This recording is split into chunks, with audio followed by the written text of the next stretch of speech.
नमस्कार शेतकरी मित्रांनो, आज आपण क्रॉप सपोर्ट नेट पाहणार आहोत। आपण विविध वेलवर्गीय भाजी करतो, जसे की कारले, काकडी, दुधी तसेच दोडका। तर यासाठी आपण या भाजीपाल्यांसाठी क्रॉप सपोर्ट नेटचा वापर करतो। तर वेलवर्गीय ज्या काही भाज्या असतात, ज्या वेलींना आधार देण्यासाठी आपण नेटचा वापर करतो। या नेटमुळे आपल्या वेलवर्गीय पिकांची वाढ मोठ्या प्रमाणात होते व या क्रॉप सपोर्ट नेटमुळे वेलींना आधार मिळतो आणि ज्या काही फुलकळ्या असतात त्या जास्त सुटतात।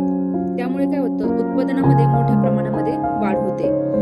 तर पहा, ही जी क्रॉप सपोर्ट नेट आहे आपल्याकडे अवेलेबल आहे। 5 ते 6 फुटाची उंची आहे आणि जवळपास 1250 फूट लांब हा जो बंडल आहे तो आहे। साधारणतः 2 ते 2.5 किलोचा एक बंडल येतो।